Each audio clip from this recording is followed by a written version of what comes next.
Okay, so here we are. We're looking at the left front wheel well, upper control arm. So I started to chisel away some of the grease there.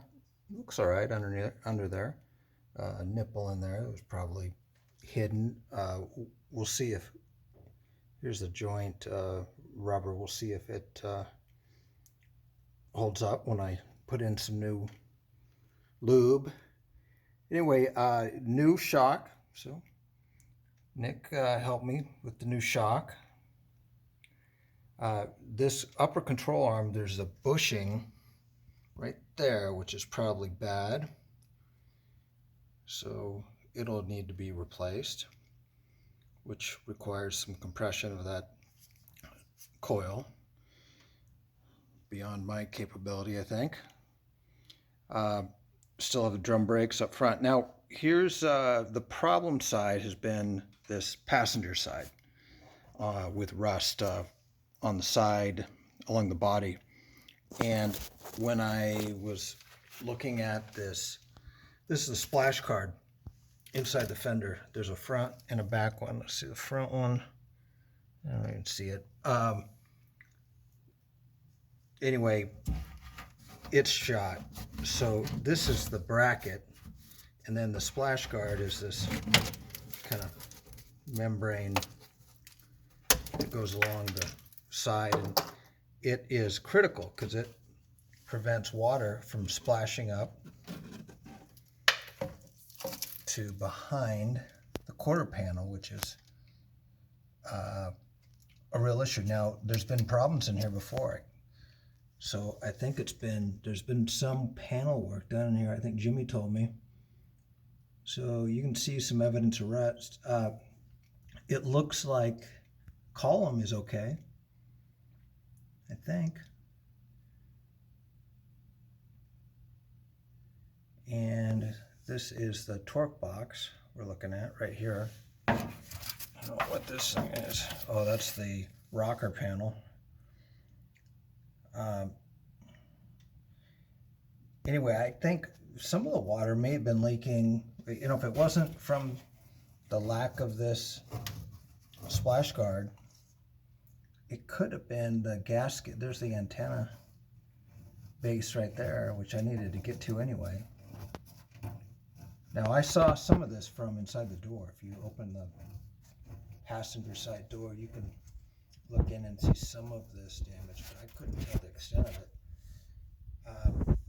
Oh, one more thing. I haven't yet excavated this area yet. So see this right here? That's about, so this is a problem area at the bottom of these towers where the tower meets the frame. This fills up with water, puddle here. Now, this is compacted. I bet that's probably St. Helens ash, who knows? But I cleared the other one out, and then I rust treat it, and then give it a really good rubberized seal. But anyway, this side seems to be a little more problematic. So what I'll do here is I'll take a wire brush to this, whatever I can. Definitely need to clear out. There's some corrosion or something in this. It even looks like rust. Anyway, get this all cleaned out. Rust treatment. And then I'm going to coat it with the rubberized coating. I don't know. This looks like there's some work in here. I don't know. Maybe some Bondo? I don't know. Anyway, and then I'm just going to replace this whole. Well, I don't know if this has to be. So there's two pieces. This is the bracket, and then this is the actual liner. I'm going to replace the bracket. It's just too compromised. Boy, there's always these little pockets with just stuff in it.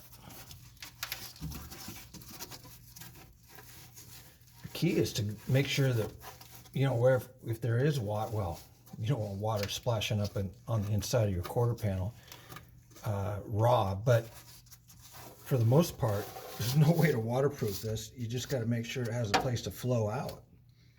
That's one of the biggest issues here, is just puddling, making sure this stuff just, if the water gets in here, it has a way out. Yep. These this both front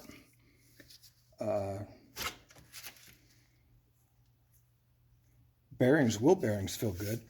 There's no movement in there. That's good. And this cap shows some evidence of a relatively modern servicing. I think we have to thank Randy down at Discount Tire, keeping these bearings, wheel bearings, lubed, packed. Lower control arm.